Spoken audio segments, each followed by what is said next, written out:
today.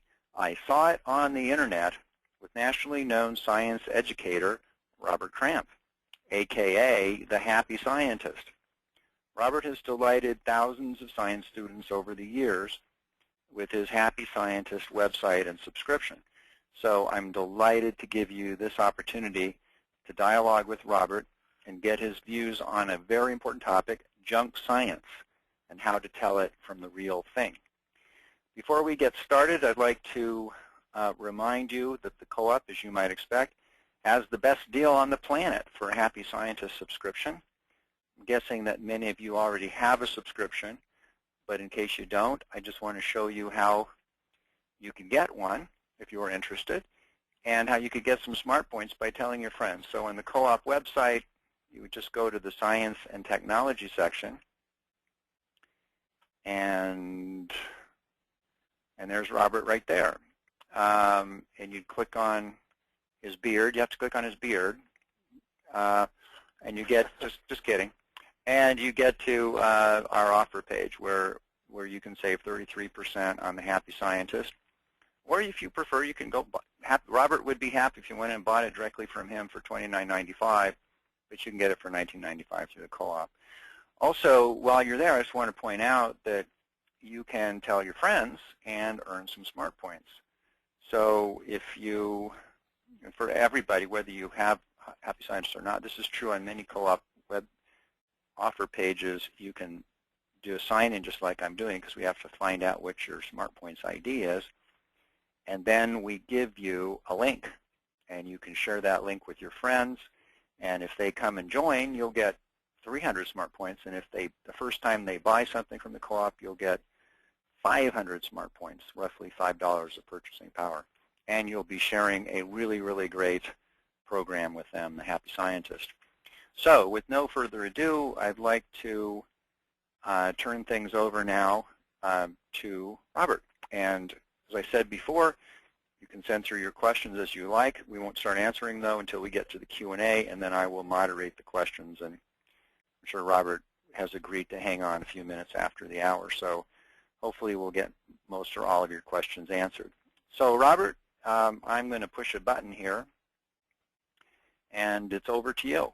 You need to push a button on your end. All right, thank you. Are we working on your end? I've done everything on my end. Have you pushed the button on your end to show us your screen? That's what I'm doing right now. Okay, and we need to, Robert's going to say something. There's going to be a lag here, and I'll let Robert explain that. Okay. Are you seeing my screen now, Brett? I am. Okay, good. First off, I'll tell you just a little bit about myself, because I have a very different life from most people. Been doing science education for the past 40 years. Started out working in a science museum in Memphis, Tennessee, and over the past 4 years have taught geology, biology, chemistry, physics, archaeology, astronomy, and just about everything else tied in with science. Have always loved helping people understand science. It's not enough just to make it fun and exciting. It also needs to be understandable, and so that's one of the things we're going to be working on today. Now, you may notice as I change pictures, which I'm doing now, that there is a lag. It may take 4 or 5 seconds, maybe a little bit longer for the pictures to load. And the reason for that is because of where I live. You're seeing a picture, hopefully, of my house in Johnson Canyon, in the southwest corner of Utah. And because we are out in a very rural setting, I have a fairly slow internet connection. So that means it may take a little bit for bit of time for the pictures to load, but hopefully you'll be able to see them well. It is wonderful living in southwest Utah. In our location, we are within an hour to an hour and a half drive of the Grand Canyon, Zion Canyon, Bryce Canyon, just all sorts of wildlife. It is an amazing place.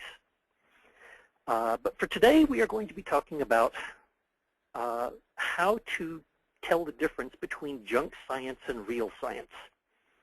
And it's something that's becoming more and more important every day as we use Facebook and other social media, as you watch the news on TV and talk to your friends. you start to hear all sorts of things. You hear things about little factoids about goldfish having a 3-second memory, and you go to YouTube and you can see videos of how to make Mountain Dew glow in the dark with common household chemicals. You see things about GMOs. You'll see articles talking about foods that are horrible and that are banned in other countries that we're eating, and things on climate change. One of the big things in astronomy, that the big hype things that's not true. Periodically they'll talk about Mars is going to look as big as the moon. Well, of course not. So how do you sort through all of these things? How do you look at all of these things in social media, all these factoids and news reports and things that come your way? How do we decide, okay, is this real? Is it not? Is it true? Is it not? Well, it's a way of looking at things, and it involves being a skeptic. Now, for many people, that word skeptic is a bad thing. They think, if you're skeptical, that you're doubting everything. And in a way, you are. A skeptic is someone that has a questioning attitude toward knowledge, facts, opinions, or beliefs. It's someone that wants to see the evidence. When you tell them that, well, tonight Mars is going to look as big as the moon, they want to see some evidence of that. They want to see some facts behind it. And in science, being a skeptic is a very good thing. It's one of the things that's almost required for being a scientist. If you tell a scientist something, he's going to want to see evidence. And then he's going to want to try it himself and make sure that it works. Replication is a very important part of the scientific process, and we'll talk more about that later. So for a skeptic, just because you see something on the internet, just because you see it on TV, or even if you read it in a book, that doesn't mean it's true. Anybody can put up an internet site with information. It's amazing how much stuff on TV is not scientifically accurate. My wife always laughs at me because when we sit and watch nature programs and things like that, I'll sit there and say, no, that's not right. No, that's not right. but even in books, even in science books, quite often you have to fact check. You have to check and make sure that what you're reading is correct.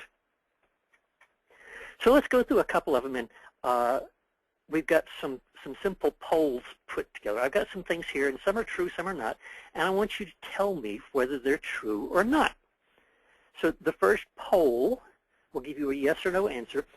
One of the factoids that you will see on the internet a lot is that when ducks quack, that it doesn't echo. That all other sounds echo, but that a duck's quack does not echo. Is that true or not? Okay. So if you think that a duck's quack echoes, okay, good. If you think that a duck's quack echoes, click yes. If you think that it doesn't echo, click no. Okay, and the poll results are streaming in. This is so exciting. Okay, now I'm looking at my screen, so I can't see the poll results. How are we doing? Well, we've got, at the moment, well, I don't want to bias it, Robert, so repeat the question once again. Does a duck's... Okay, so if you think that a duck's quack is special and doesn't echo, click yes. If you think that a duck's quack is like all other sounds and it does echo and that the factoid is not true, click no. So does not echo is yes. So if the factoid is true, click yes. If the factoid is false, click no. Okay, I think we have our results here. Okay. Poll must be closed to enable share screening. Okay, I'm going to close. So we have 57% said yes and 43% said no. Okay, very good. And that's a good example of the type factoids that you'll find. Actually, it is false. This is something that somebody at some point just created out of their imagination and posted on the internet, and it sort of took on a life of its own. There was even, if you watch Mythbusters, one of the Mythbusters episodes took this on and they actually got an echo from a duck's quack. Any sound, including the quack of a duck, that is loud enough will produce an echo. All right, so that's our first one. Okay. Now, let's go to the next one. And what you will see when this picture loads is a picture of a lizard. This is called a basilisk lizard. Now, the factoid on this is that this lizard is capable of running so fast that it can run across the surface of water without sinking in. So it can actually run across the surface of a stream or a lake. If you think that is true, click yes. If you think that is false, click no. Okay, I'm going to launch the poll. Okay, so launch The the poll. lizard can run across water, say yes. If it can't, say no.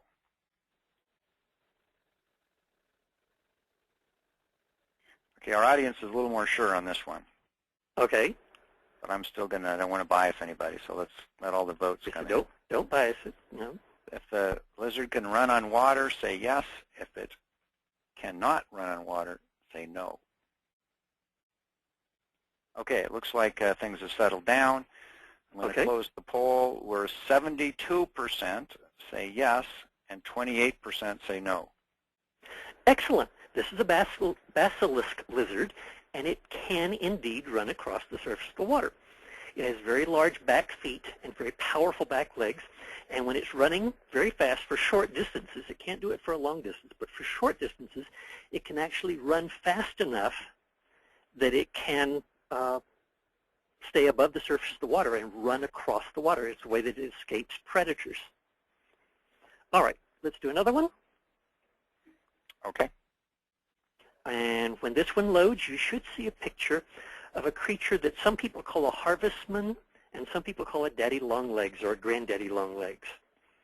And the factoid for this one is, and you'll see this on the internet a lot, that this creature has some of the most deadly venom of any creature in the world, but that its mouth is so small and weak that it can't inject that venom into humans. Is that true? If so, click yes. Or is it false? If so, click no. Okay, so I'm going to launch it. If the granddaddy can inject venom into humans, cannot. Go ahead. So if this creature is deadly poisonous but just has a mouth too weak to inject the poison, click yes. If this creature does not have that deadly poison, click no. Okay, poisonous yes, not poisonous no.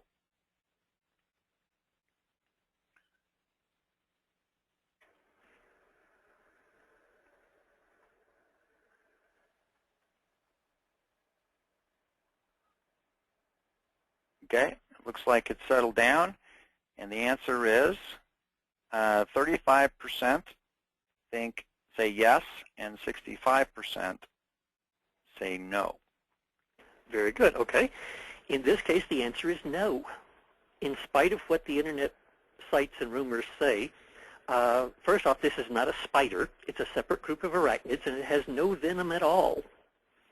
So again, it's something that at some point somebody made up this factoid and posted it on the internet, and it has taken on a life of its own. So the next time you see that, you know that it is wrong, that this is a harmless creature. Okay, so we're back to our definition of a skeptic. Just because you saw it on the internet doesn't mean it's true. The second thing that you should be aware of is to be aware of bias. There are a lot of websites out there and a lot of sources of information out there that present information from a biased point of view. They have some reason for presenting it that way. And a very good example of that is a spider that I found. You should be seeing a picture of a hobo spider coming up on your screen. When we moved out to Utah, I found one of these and immediately started looking it up. When I keyed it keyed out as a hobo spider. And then I started looking on the internet to find out about hobo spiders. And what I found were lots and lots and lots of sites about hobo spiders, including this one from hobospider.com, home of the big H traps for catching your hobo spiders. And all of these sites talked about how dangerous hobo spiders were. They had very graphic pictures of hobo spider bites with horrible sores and things, and ways to identify the deadly and dangerous hobo spider. Well, do you think that's biased? Yes. You know, obviously, if you're selling hobo spider traps, it's in your best interest to convince people that hobo spiders are dangerous. That doesn't mean that it's wrong. It just means that if you are seeing information from a site that could have some bias, you need to fact check a little deeper to make sure. So just the fact that it's a potentially biased site doesn't mean it's wrong, but it also doesn't mean it's right. So we dig a little deeper. I kept looking. I found a site that had a spider identification chart for dangerous spiders. And looking at it, it showed the brown recluse, it showed the black widow, and then right there beside it was the hobo spider. So, okay, well, this looks like a valid site. I scrolled down to the section on the hobo spider, and it seemed to have a very scientific approach for their habitat, for identifying them, for the dangers of their bite. Again, this seems like a very credible site.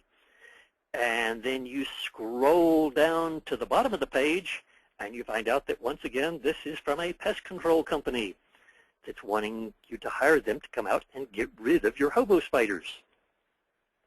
Okay, again, doesn't mean it's wrong. It just means that there is a potential for bias here. So you dig deeper. You start looking at other places.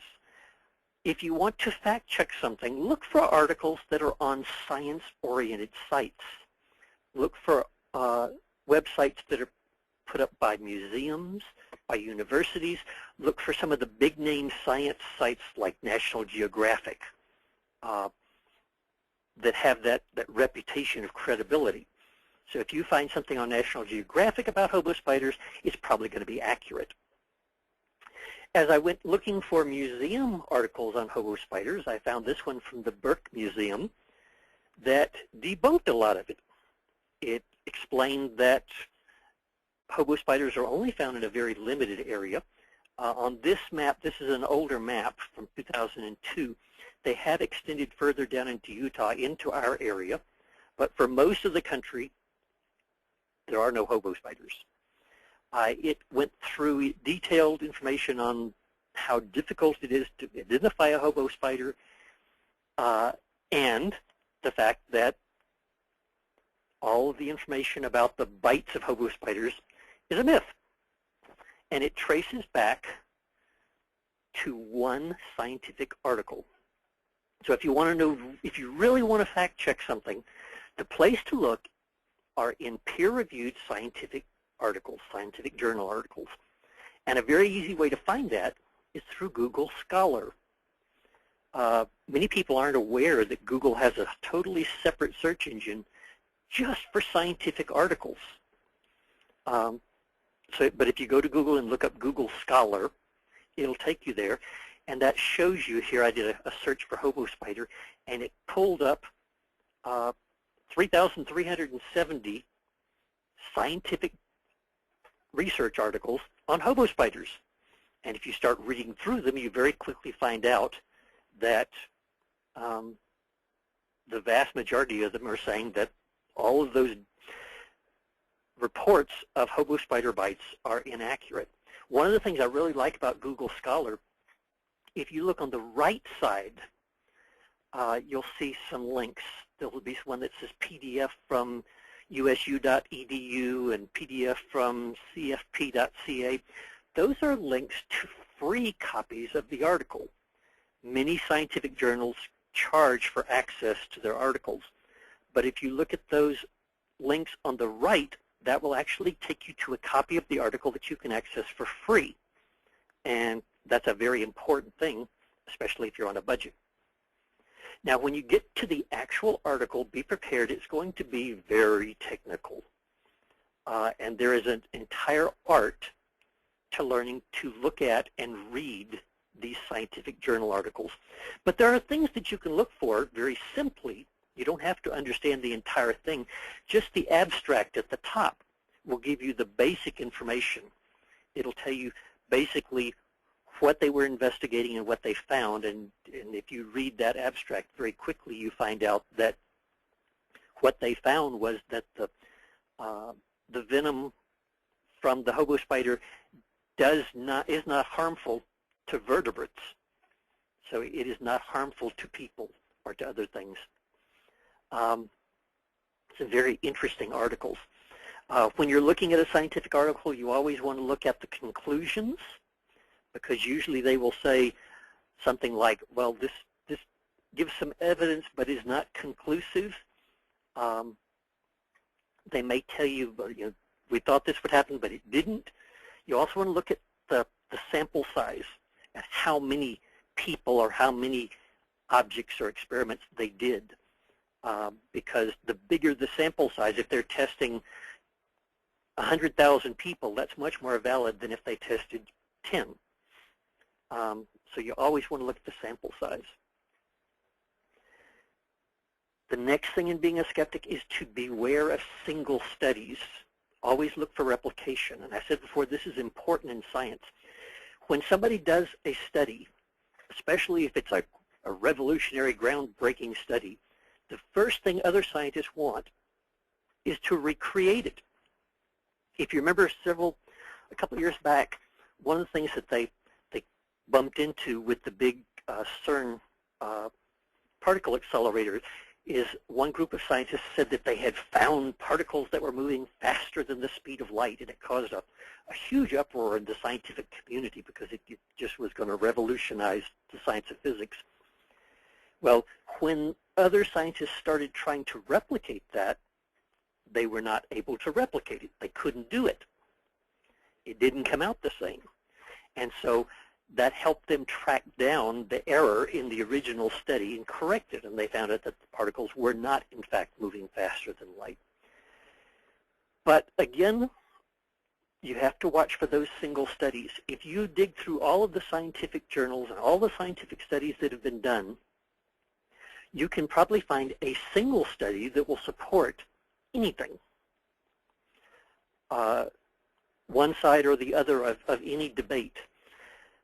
But when you find that single study that supports it, you have to look for replication. You have to look, okay, how many other people tried exactly the same thing and got exactly the same results? And that can help tremendously. And that's what happened with the hobo spider. There was one scientist whose name was Darwin Vest that did a study with hobo spiders and rabbits. And he injected the hobo spider venom into the rabbits and found that they developed these big sores from the bite, and wrote up his report. Well, other scientists tried to replicate that and could not do it. And eventually what they found was that the sores on his rabbits were not actually from the spider bite, that the instruments that he used to inject the venom actually were contaminated with staph. And so he was just giving the rabbits staph infections. But that one report, which has since been refuted many, many times, that one scientific report is what fueled all of the information out there about the dangerous and deadly hobo spider. So always be careful of those single studies. The last thing, and this is by far the most important and the hardest to do, is to beware of something called confirmation bias. Confirmation bias is something that anybody that does any fact-checking has to deal with. When you read an article that is about something that you care about very strongly, there is a tendency, if the article agrees with your viewpoint, you tend to accept facts much more readily. If the article disagrees with your viewpoint, you tend to reject facts much faster. And it's something that we do unconsciously, And it's something that people that do fact-checking professionally have to work very, very hard to do. You have to train yourself that if you agree with an article, that you fact-check it harder and more stringently than if you don't agree with it. For example, transgenic organisms, commonly known as genetically modified organisms or GMOs, very hot topic. Some people are rabidly for them and some people are rabidly against them.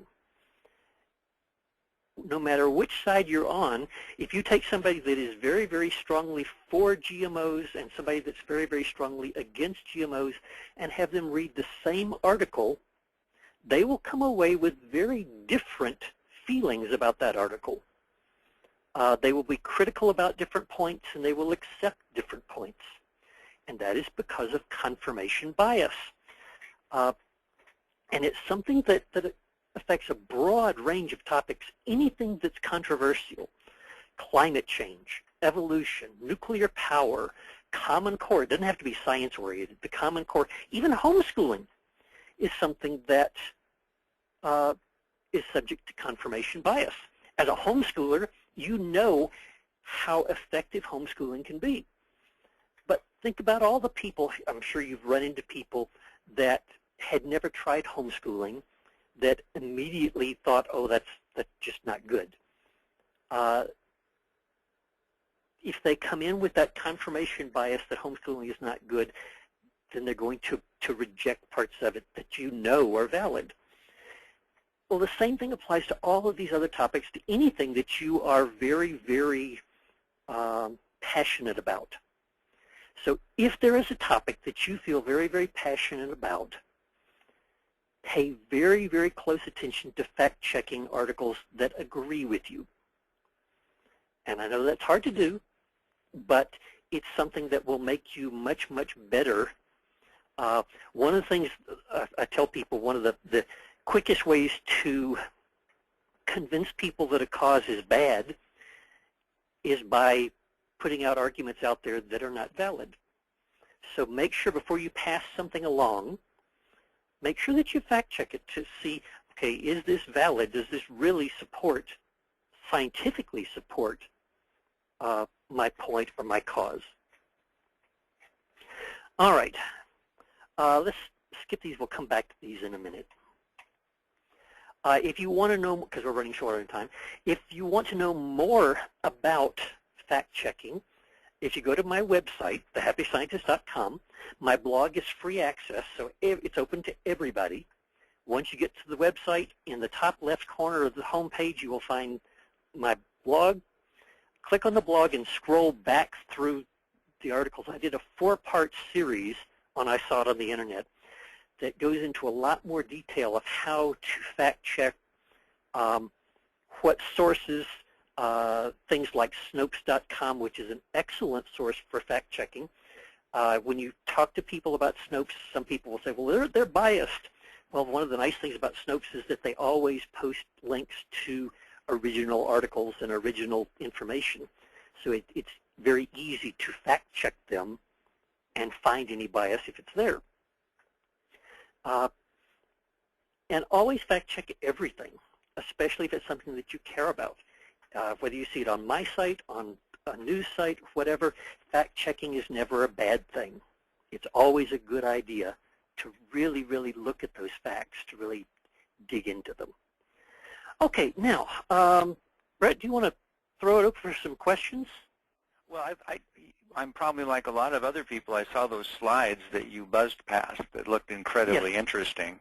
Maybe just give us 5 minutes on those, and then we'll open up. Okay, let's go back to those then. These are some pictures that I put in here for you to decide whether these are real photographs or whether these are photoshopped fakes. And we can do, again, a poll on this. Okay, let's just do real quickly a poll on this. Okay, so is this one real? Real or not real? It's so live. If it's real, click yes. If it's not real, click no. Is this a real creature? Yeah, this is gonna be closer. And I really don't even know what, I wouldn't know in this one. I mean, can you really I mean, obviously a poorly photoshopped photo, you can tell, but if it's done by an expert? If it's done by an expert, it's almost impossible to tell. Yeah, you just have whether you happen to know something about whether what you're saying is real or not. That's where it's always important to do the fact checking. If somebody posts this with an article about the ugliest animal in the world, then you immediately do some fact checking to see. Okay, well, 53% of our audience said yes, it's real, and 47% said no way.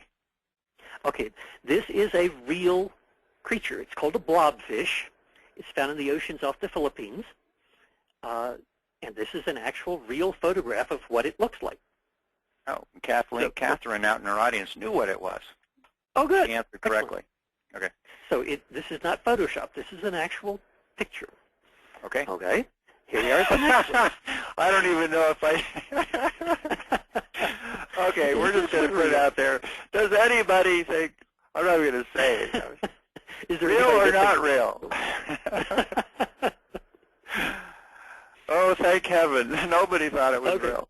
Okay, no, this is fake. But this is an example of how Photoshop allows you to make very realistic-looking pictures of things that don't really exist. Right. It is, for someone that has even a moderate amount of skill with Photoshop, it's fairly easy to make very believable pictures.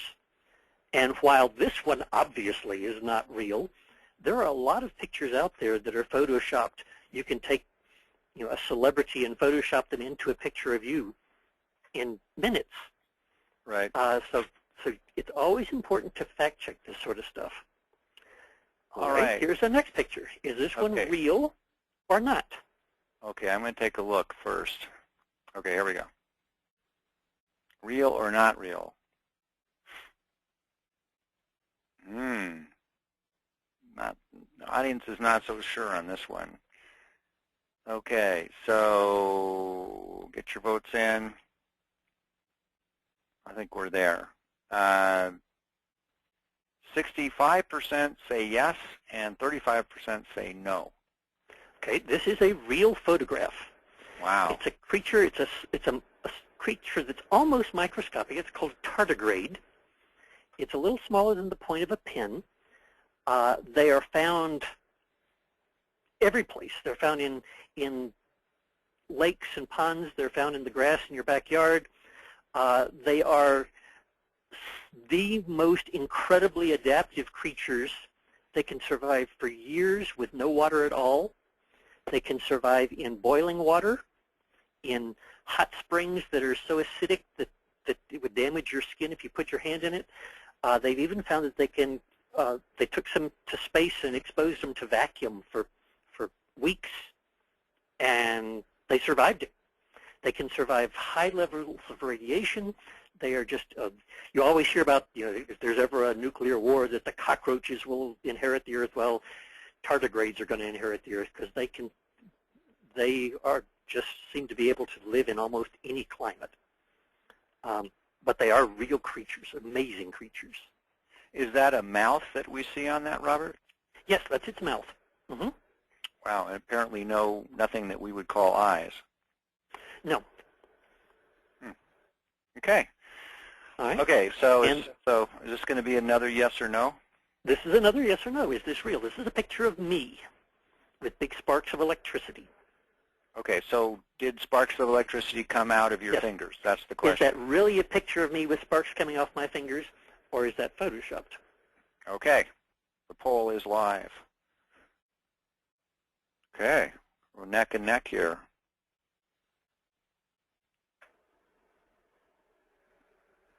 This is great. People vote quickly. Okay, ooh, more people voted. Oh, we're getting a record vote. All right, everybody has an opinion on this one. Okay, we have 43% say it's real and 57% say it isn't. Okay, this is a real photograph. This is me. I'm actually squatting down in a pan of water attached to my 1 million volt Tesla coil. The electricity flows over my skin and jumps off my hand. If you're a subscriber, if you click on the electricity video on the website, you can see me actually doing this demonstration. For about 25 years, I toured the country doing this show at schools, museums, universities all over the country, and in other countries too. So that is a real shot. So you're the original Torch from Marvel Comics. Yeah. Fun demonstration to do, one that took a lot of training. I had to study for a year and a half before I ever tried it to make sure that I knew the physics and knew what I was doing. But right. Really an amazing thing. Okay, one more. And this I don't have any more poll questions. Okay. Well, we can. Well, you can just tell us here, real or not real. Okay. This is one that you may have seen on the internet. When you first look at it, you just see a horse. But when you look more closely, the white spots, it looks like the white spots spell out the word horse. Uh-huh. And if you sort of look at it, it sort of looks like, well, yeah, there's an H back at the back, and then an O, and then an R, and then that big S, and then the E up on the neck. Is this a real photograph? And the answer is no. This has been photoshopped.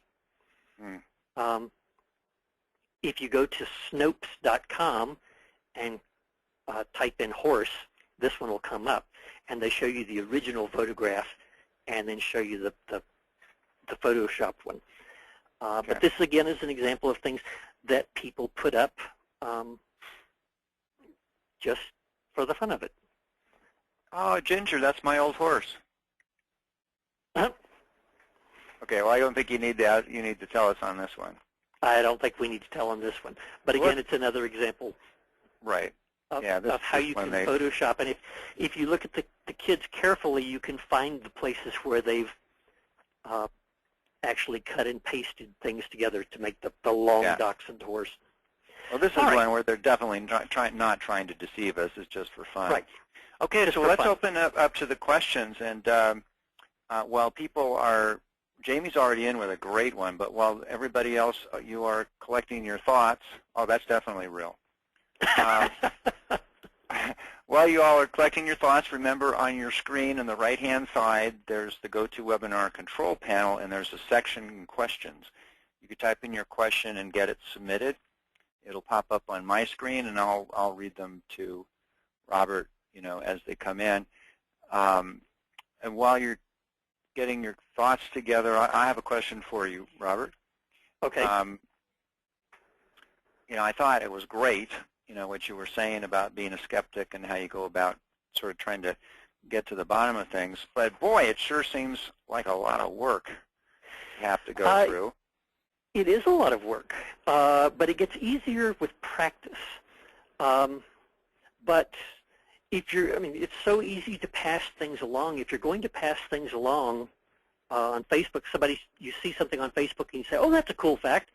If you just click share and pass it along without fact-checking it, first off, you may be helping to spread misinformation, but also, very likely, one of your friends is going to fact-check it and immediately post a comment on there saying, no, this is wrong.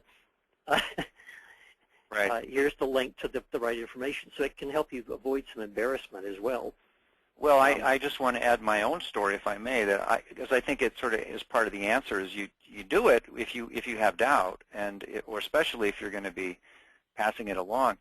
I was at our Christmas party.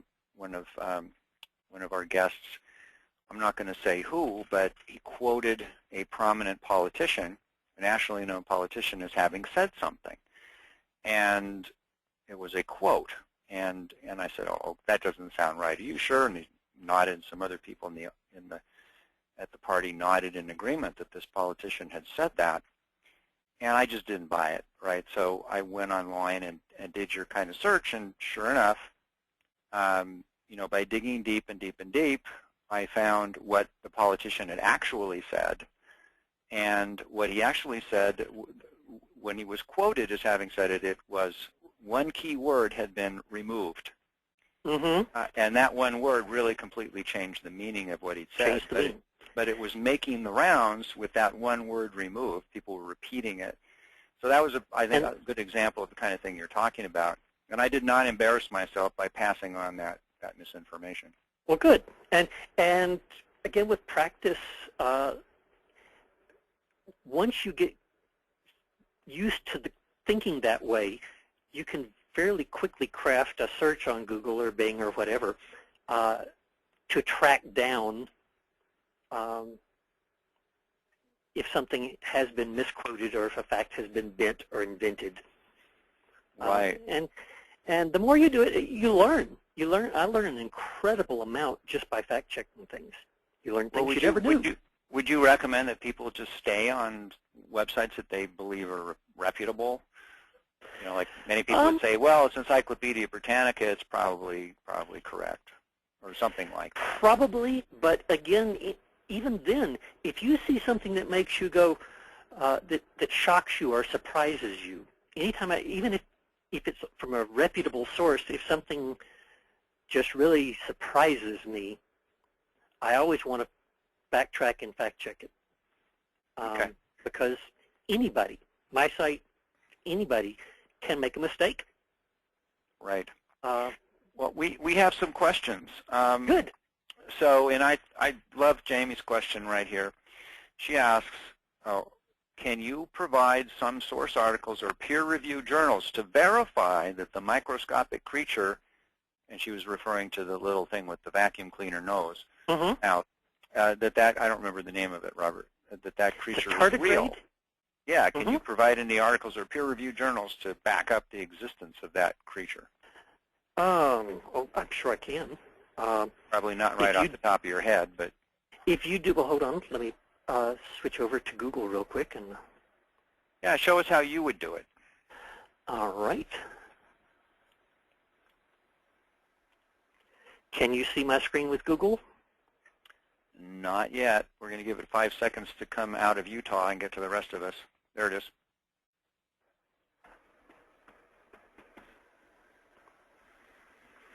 Okay, here we are with the search for tardigrades, and you can do anything from Wikipedia on down. Here's one from Illinois University sites, and there's Britannica right below that. They're also known as water bears. Well, I guess you wouldn't. Would you find a peer-reviewed article exists? Yes, if we go to Google Scholar, let me go to Google Scholar real quick. Water bears are the nickname for them.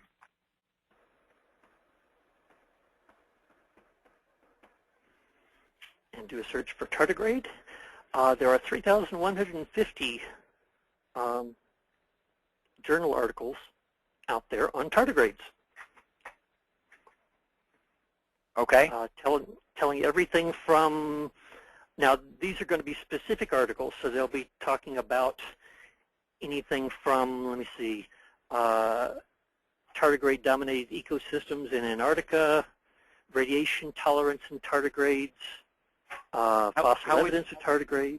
How would you know, Robert, if it had been actually peer-reviewed? Is just the fact that it was published in a scientific journal, does that mean it's okay, well, for example, this one on radiation tolerance, we click on it, and it's probably going to take us to the abstract. International Journal of Radiation Biology. And so then if you wanted to fact check that journal, one thing, if you go to instructions for authors, if they offer to, if they focus on telling you how much it's going to cost to publish your article, that's not good.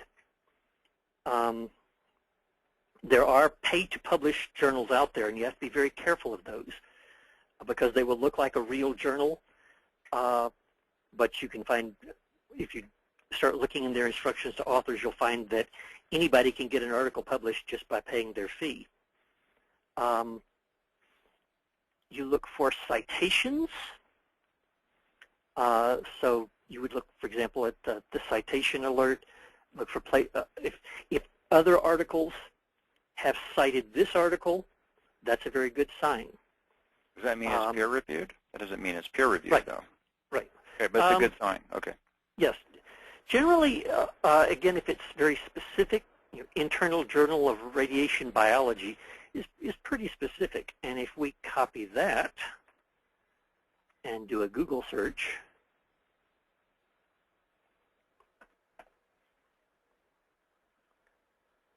that'll give us articles on the background behind it, other articles that, other journals that cite it.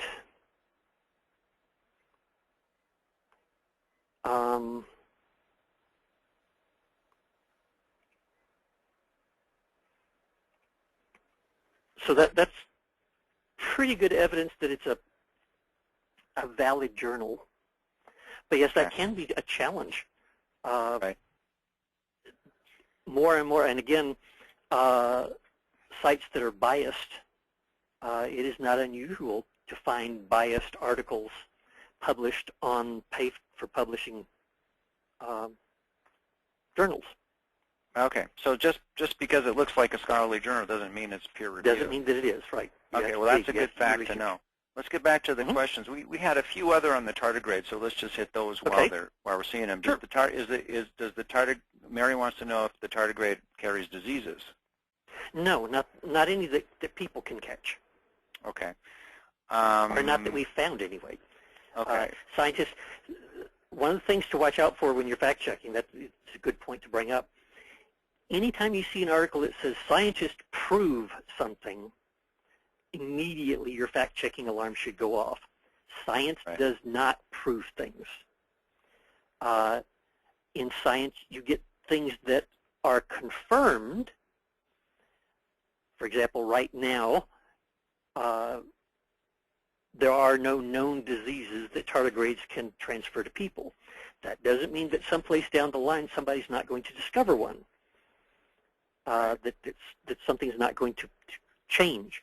Science always changes, and it's one of the strong points of science, is that nothing is ever written in stone.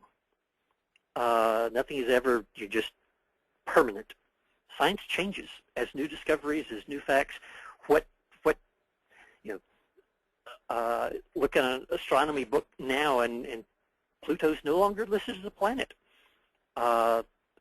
Look at a geology book from the 60s, and you won't find any mention at all of plate tectonics, because that was a new revolutionary idea that came after then. So science is constantly changing. Right. So if you see an article that says that scientists have proved this, that's a warning sign. Okay.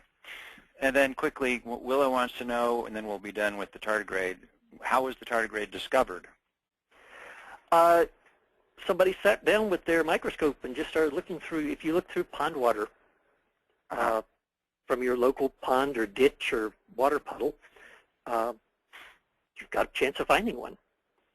Okay. They're fairly common creatures. Okay. And so if you have your microscope, go out and start looking through pond water, and you very well may come across a tardigrade. Okay, cool. So Kathy wants to know, can you explain the snow that did not melt? Oh, yes, yes. You may have seen on YouTube and quite a few things. I meant to put up a slide on that, and I forgot. People taking a lighter and holding it up against some snow, and the snow seemed not to melt and turn black, and they said that there was a chemical smell. That's all a result of the lighter, not the snow. You can get exactly the same result by taking the lighter and putting it up against an ice cube from your freezer or even a metal spoon from your kitchen. It'll turn black from carbon residue from the flame. You'll get a chemical smell, which is the unburned fuel from the lighter, because you're disrupting the flame. Snow is a very good insulator. Many animals use that as a way that they survive the winter. Mice and other creatures build burrows underneath the layer of snow and actually stay much, much warmer than if they were up on top of the snow. And so the insulating factor of the snow makes it melt slower. It'll still melt. And if you took that clump of snow and held it over a paper towel while you had the lighter there, you'd see some water dripping down from it. But again, one person did it just as a lark, and then everybody else started piling on and making their own. If you go to YouTube, you can find lots of fake science videos. You'll find videos on how to make Mountain Dew glow in the dark, which is fake. They actually, to make those videos, they actually cut open the glow sticks that you buy and use them. You'll find videos on popping popcorn with cell phones and opening your car door with a tennis ball and just all sorts of things that are all fake. People put them up there for different reasons. Some like to mislead people. Sometimes it's a project. There was a video that came out last year that was supposedly a video of a golden eagle swooping down and trying to carry off a baby. And it turned out that it was actually a college project that their grade depended on how many people they could fool with the video. So they were actually in a video production workshop. And there was that famous one. What was it? A pig that saved a goat, or a goat that saved a pig, or something? Mm-hmm. Yeah. There's just lots of them out there. So you really have to do fact checking, and it's especially important on YouTube because people learn very quickly that with video editing they can do all sorts of fun things. Right. Right. So yeah, you're right. We have to be more and more careful. So Laura wants to know, can't scientists be biased too? Oh, definitely. Scientists can definitely be biased, and that's why it's important to have peer-reviewed journals where the journal is published and scientists all over the world look at the article, and if you keep track of peer-reviewed journals, you will find that quite often articles are retracted because well, first off, scientists look at it before it's published, but even if it makes it into publication, then scientists all over the world, and at first it sounds like it's being mean because they're saying, oh, that can't work, and they're showing that these people messed up. But it's the way science works. It's part of the process of replication. And so scientists can definitely be biased. And that's why it's important to put it out there so that all the other scientists can look at it and say, nope, that's wrong. That doesn't support your conclusion. Do you think it'd ever be the case that all scientists would agree about something? No. There are, if you look at the millions of scientists around the world from different backgrounds with different agendas, different thoughts, you're not going to find one subject that everybody approaches equally. So you're not going to find one subject that all scientists are biased against. Right. When you get something like, for example, climate change, that's very controversial. Well, if you poll scientists worldwide, 98% of them agree that the climate is changing and that people are having an effect on that climate change, that we are speeding up the process. When you see that overwhelming acceptance across different countries and different backgrounds and things, that means there's an incredible amount of evidence there. Okay, let me try to squeeze it. Okay, sorry. Sure. Let me try to squeeze in. Mm-hmm. Sorry, I'll be quiet. Go ahead. No, go ahead. Okay, let me try to squeeze in some more questions. I've got all kinds of questions. I'm going to chew on your ear when we're done here, but I want to give our folks here a chance. Pam wants to know, what's a good source for facts on nutrition? Good source for facts on nutrition. Again, there isn't any one source. The USDA actually has a really nice website with good nutritional information. The Food and Drug Administration has a good site. Look for some of the government sites. I know a lot of people think government conspiracy, whatever, but they actually have very good nutritional information. I'd like to recommend one, and Robert, you can, if you've heard of it, and you can comment on it. It's called nutritionfacts, FACTS.org, and it's one of my favorite sites. It's a Dr.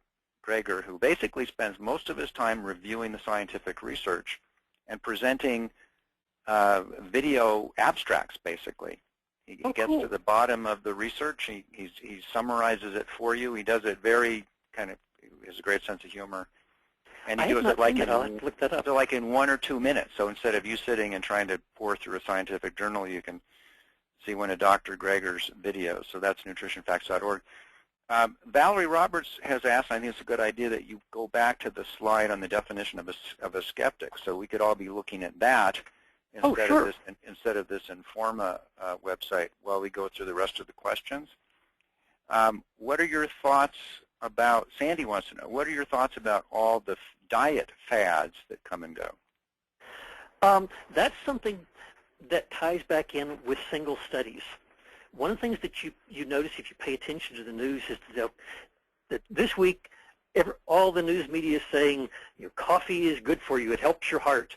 And next week all the news media will be saying coffee is bad for you, it hurts your heart. And the next week they're saying, no, coffee's good for you, it prevents cancer. And the next week coffee is bad for you, it causes cancer. And that goes back to what I was saying about single studies.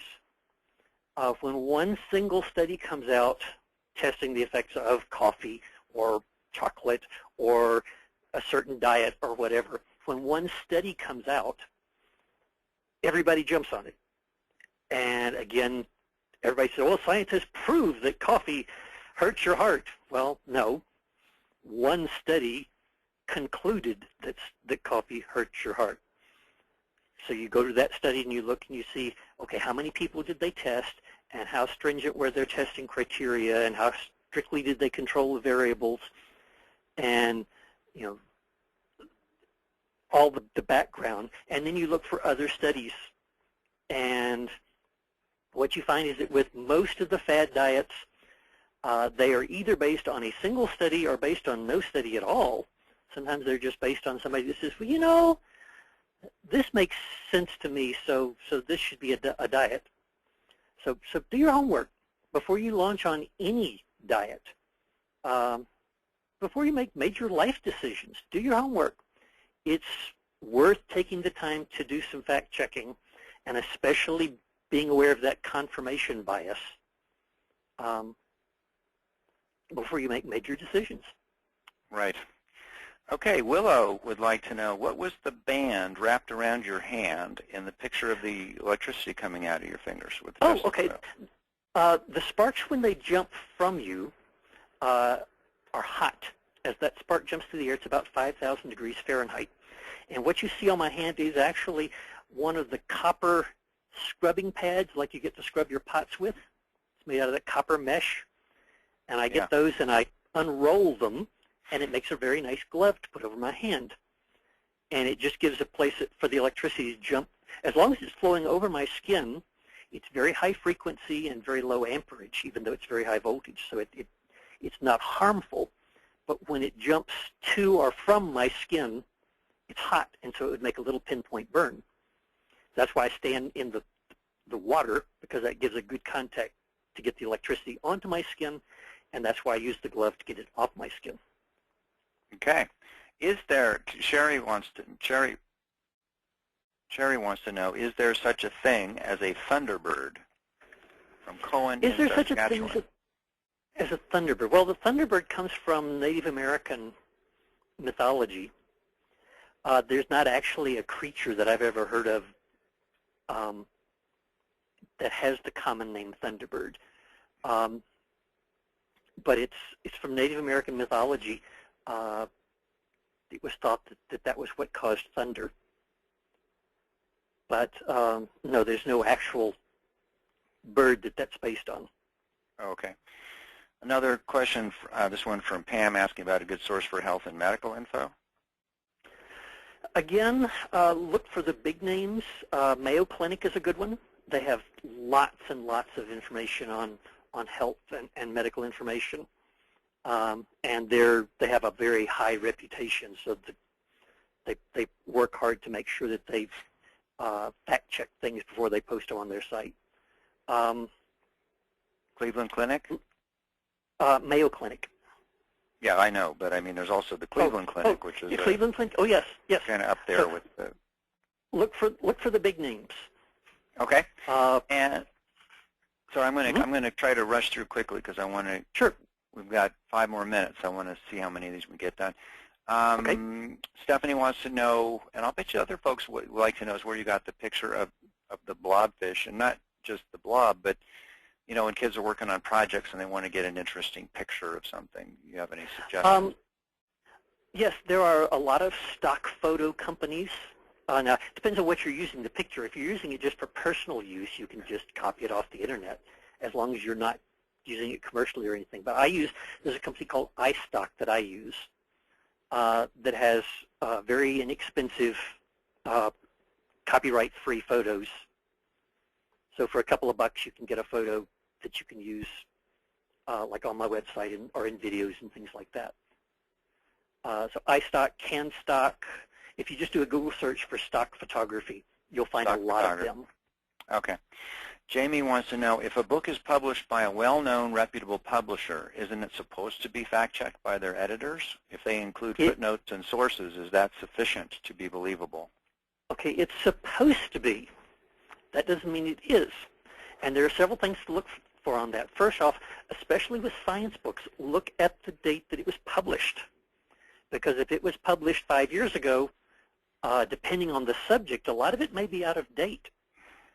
Science, like I said, science changes. So you want to look for books that are very current.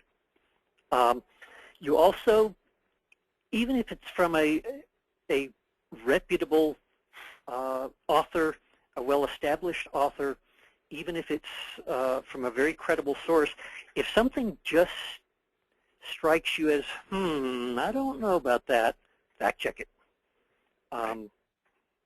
I've been watching the Cosmos series and have been, I actually recorded it and go through and pause frequently to fact check things. Matter of fact, the tardigrade was one of the things he talked about. But yep, so things like that I pause and do lots of fact checking on, partially because I like it and partially because I learned so much.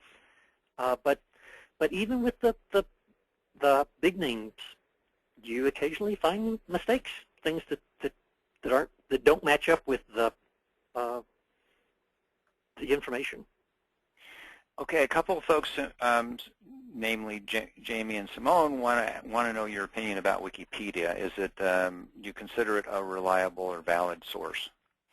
I consider Wikipedia a good starting point. I don't rely on Wikipedia as the end of my search, but it's a very good place to start your search, especially since at the bottom there are usually links to the references that people have used from Wikipedia. So I never use it as the ultimate end-all for deciding if something is correct or not, but it is a very nice starting point. It's a place that you can use to gather information to make it easier to track down the information that you're going to finally make your decision on. Right. Okay, so we have a couple of kind of factual questions that folks have. Okay. Aiden wants to know, what is the most dangerous spider in the world? Ooh, hard question to answer because it depends on what you mean by dangerous. Whether it's the one that has the most deadly venom or the one that's most aggressive. And it varies from person to person. Some people are more sensitive to one venom than another. So that would be a very difficult question to give a specific answer for.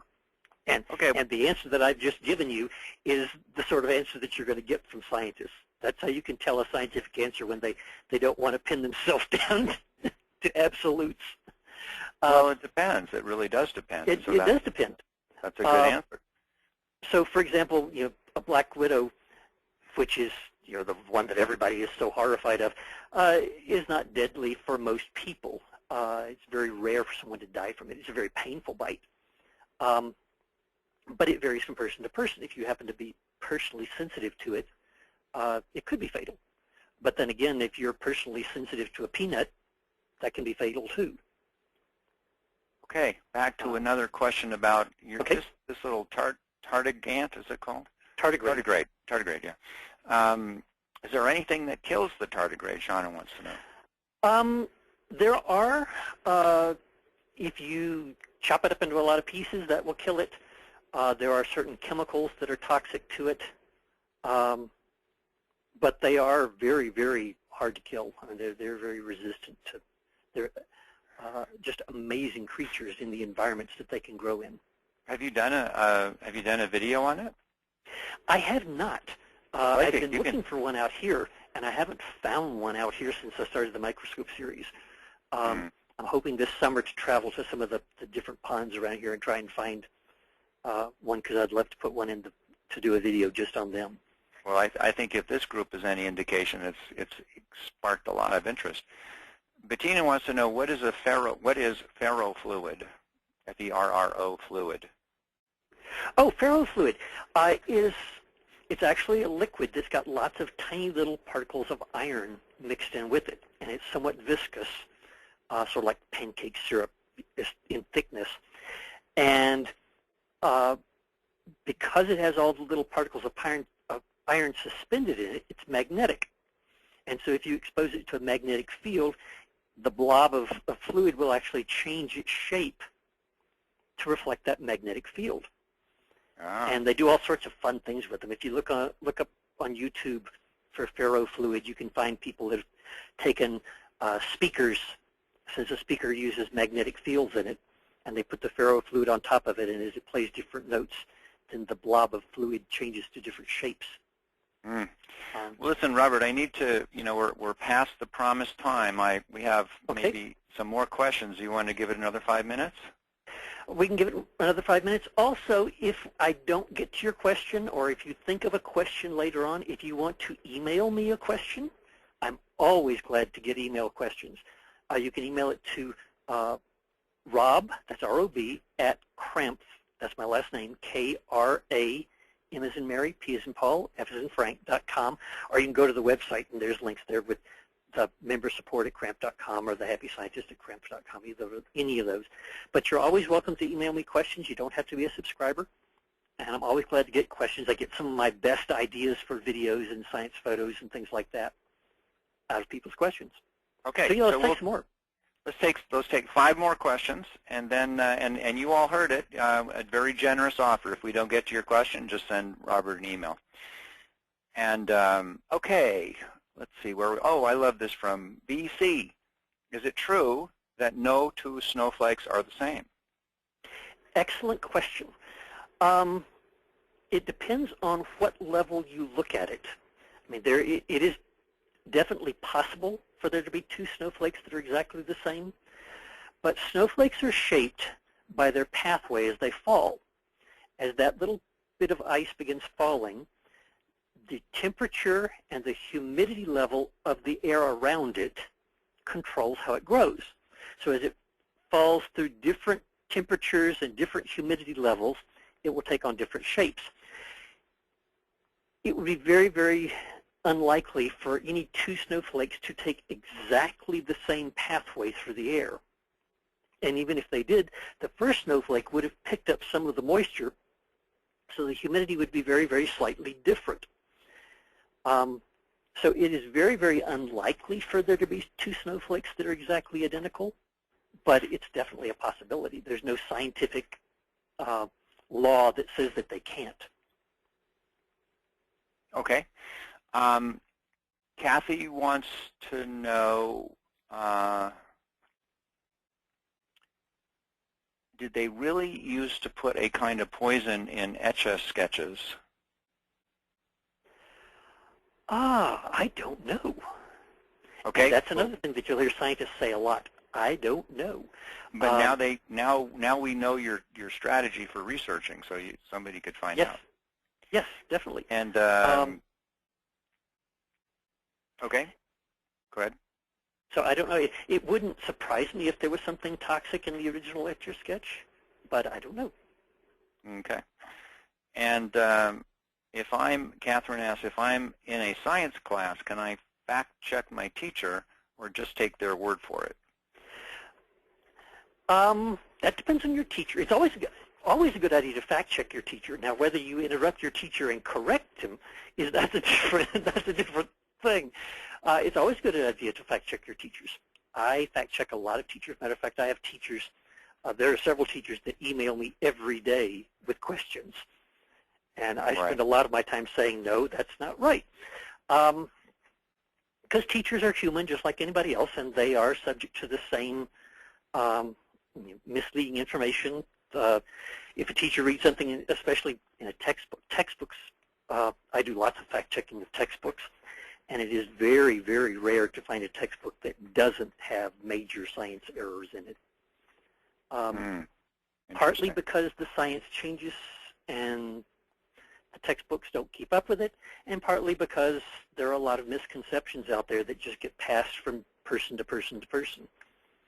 So yes, I would say perfectly fine. Now, again,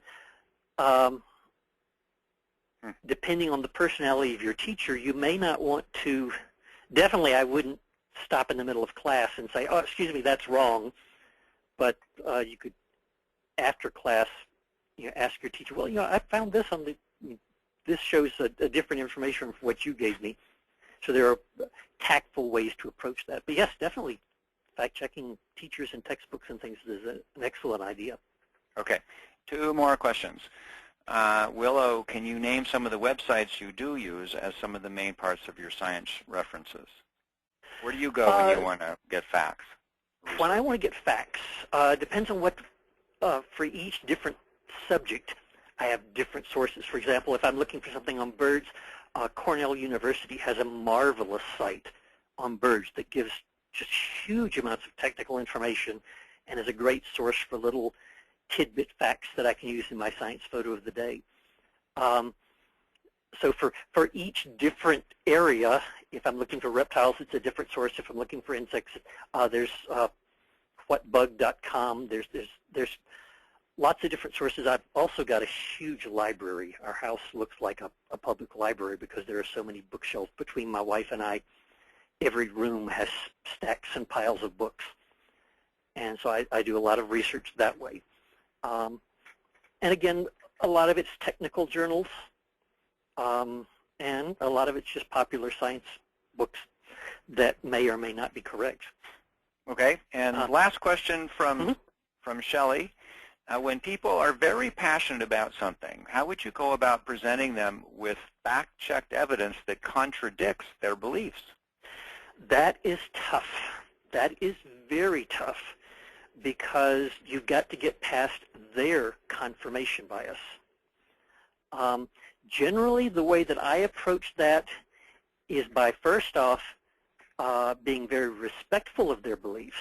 If you start out by saying, oh, that's stupid, they stop listening. So right. you have to start out by being very respectful of their point of view. And I often will approach it by saying, well, that's not my understanding of it. Explain it to me. And in them trying to explain it to me and me asking questions, well, can you show me the evidence for that? Can you show me this for that? You can lead them around to seeing the more factual point of view. So it's the old saying, you catch more flies with honey than with vinegar. It works much better if you're trying to communicate with people. As long as you can keep the conversation respectful and keep it on a friendly basis, you stand a much better chance of reaching an agreement on the facts. Well, good. Well, thank you, Robert, so much. I have a feeling we could just go on for hours and hours and have a great experience the whole time. But we can't do that. We've got to get back to school. We've got to get back to work. You've got to get back to working on your science project. I've got a video to shoot this afternoon, yes. You do? Okay. Well, it's just so great. I hope I'm going to put you on the spot here and ask in front of everybody if we can have you back sometime soon. I would love to. I would love to. Okay. Well, everybody lots of people are saying thank you over the question board, and a big thank you from me, Robert. Thank you so much. Oh, now, you're very welcome. Okay. I'm going to, when I stop this, I'll lose you, but I'll call you back. Here we go.